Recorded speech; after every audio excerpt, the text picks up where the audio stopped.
सोचिए, बरसात जिसे लोग रहमत कहते हैं वही अगर आफत बनकर टूट पड़े तो क्या होगा। खेत डूब जाएंगे, घर उजड़ जाएंगी, सड़कें नदी बन जाएंगी और लाखों लोग बेघर हो जाएंगे। यही हाल है पंजाब, दिल्ली और गुरुग्राम का। पंजाब में 4 दशक की सबसे भीषण बाढ़ आई है। दिल्ली में यमुना अपने रिकॉर्ड स्तर पर है और गुरुग्राम की सड़कों पर तालाब का नजारा तो आप सब देख रहे होंगे। सवाल है, क्यों हर साल बरसात राहत नहीं तबाही बनकर लौटती है और इसका असली जिम्मेदार कौन है। सबसे पहले चलते हैं पंजाब। पंजाब में इस बार पिछले 40 सालों की सबसे भीषण बाढ़ आई है और इससे सभी 23 जिले प्रभावित हैं, कोई एक दो जिला नहीं। अब तक 43 लोगों की मौत हो चुकी है और हजारों लोग बेघर हो गए हैं। वहीं 19,000 से ज्यादा गांव पूरी तरह डूब चुका है। खेतों की फसलें पूरी तरह बर्बाद हो गई है। तकरीबन 1.5 लाख हेक्टेयर से ज्यादा फसल का नुकसान हुआ है, यानी किसानों की साल भर की मेहनत पानी में बह गई। गुरदासपुर, अमृतसर, कपूरथला, फिरोजपुर और मानस जैसे जिले सबसे ज्यादा प्रभावित हुए हैं।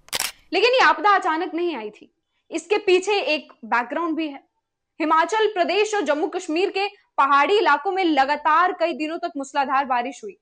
इन पहाड़ों से बहकर आया यह पानी अब सतलुज, ब्यास और रावी जैसी नदियों में उतरा, जिससे नदियों का जलस्तर अचानक इतना बढ़ गया कि किनारे तोड़ दिए और पंजाब के बड़े बड़े हिस्सों को डुबो डाला। तेज बहाव में गांव के गांव समा गए, घर ताश के पत्तों की तरह ढह गए और खेतों में खड़ी फसलें देखते ही देखते पानी में बह गई। यहाँ के बुजुर्ग याद कर रहे हैं कि 1988 में भी पंजाब ने ऐसी ही तबाही देखी थी, लेकिन इस बार हालात उससे भी ज्यादा भयावह है।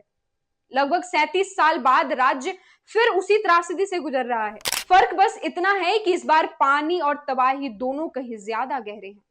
अब नजर डालते हैं देश की राजधानी दिल्ली पर। दिल्ली में यमुना नदी 6 दशकों में अपने तीसरे सबसे ऊंचे स्तर पर पहुंच गई है।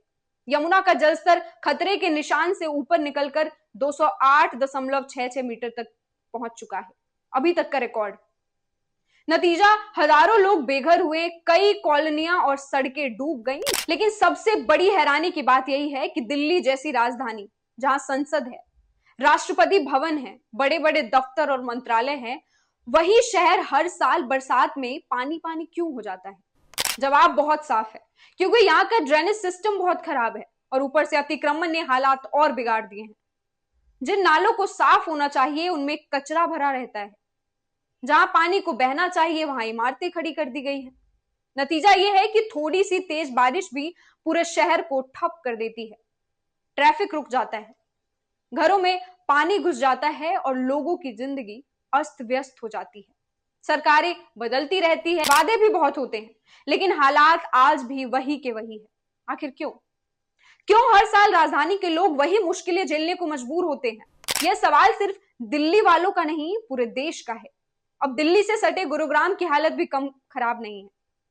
गुरुग्राम, जिसे कॉरपोरेट इंडिया की राजधानी कहा जाता है, जहां आसमान छूती इमारतें और आलीशान मॉल है, वहां हालात यह है कि सिर्फ 4 घंटे की बारिश में पूरा शहर डूब जाता है। इस बार भी ऐसा ही हुआ। सोचिए, जिस शहर में दुनिया की सबसे बड़ी कंपनियों के दफ्तर हैं, जहां से भारत की अर्थव्यवस्था का बड़ा हिस्सा चलता है, वहां बारिश होते ही जीवन अस्त व्यस्त क्यों हो जाता है? क्योंकि तेजी से शहरीकरण तो हुआ, लेकिन प्लानिंग की अनदेखी हुई। झीलें और नाले पाटकर इमारतें खड़ी कर दी गई। जहां पानी रिसना चाहिए था वहां अब सीमेंट और कंक्रीट है। तो अब बड़ा सवाल यही है कि आखिर हर साल बारिश आफत क्यों बन जाती है? वजह साफ है। सबसे पहले तो जलवायु परिवर्तन ने बारिश का पैटर्न बदल दिया है। कभी बहुत कम बारिश होती है तो कभी इतनी ज्यादा कि संभालना मुश्किल हो जाता है। दूसरा, अनियोजित शहरीकरण की बड़ी वजह। शहर तो फैलते जा रहे हैं, लेकिन उनका इंफ्रास्ट्रक्चर आज भी पुराना ही है। तीसरी समस्या है ड्रेनेज सिस्टम की कमी। पुराने नाले आज की आबादी और बारिश के हिसाब से फिट नहीं बैठता। चौथी बड़ी वजह है नदियों पर अतिक्रमण। नदियों और उनके किनारों पर कब्जा कर लिया गया है, जिस वजह से बाढ़ का पानी शहरों में घुस आता है। और सबसे दुखद बात यह है कि प्राकृतिक जल निकासी का सिस्टम लगभग अब खत्म हो चुका है। तालाब, झीलें और खुले मैदान जहां पानी रिसता था, उन्हें पाट दिया गया है। अब पानी आसानी से बहने और जमीन में समाने का कोई रास्ता नहीं है।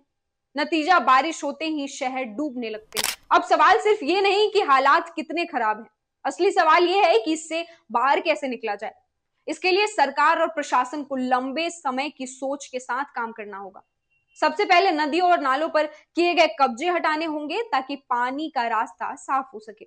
इसके साथ ही एक आधुनिक और मजबूत ड्रेनेज सिस्टम बनाना होगा जो आज की आबादी और बारिश के पैटर्न को संभाल सके। शहरीकरण जरूरी है, लेकिन उससे सस्टेनेबल डेवलपमेंट के साथ आगे बढ़ना होगा ताकि आने वाली पीढ़ियों को मुश्किलों का सामना न करना पड़े। और सबसे अहम बात, हम सबको, आपको, हमें जागरूक होना होगा। अगर लोग कचरा नालों और नदियों में डालना बंद नहीं करेंगे तो यह समस्या कभी खत्म नहीं होगी। दोस्तों, पंजाब से लेकर दिल्ली और गुरुग्राम तक की ये तस्वीरें हमें एक बड़ी चेतावनी दे रही है। अगर हमने अब भी सबक नहीं लिया तो हर साल बरसात आफत बनकर लौटेगी। प्रकृति बार बार हमें संकेत दे रही है कि संतुलन बिगड़ चुका है। अब वक्त है कि सरकार, प्रशासन और जनता तीनों मिलकर समाधान ढूंढे, वरना आने वाला कल और भी खतरनाक हो सकता है। याद रखिए, बरसात जीवन देने वाली है, लेकिन हमारी गलतियों ने उसे विनाश का कारण बना दिया है। आप सुन रहे थे द लाइव इंडिया, मैं हूं श्रुति।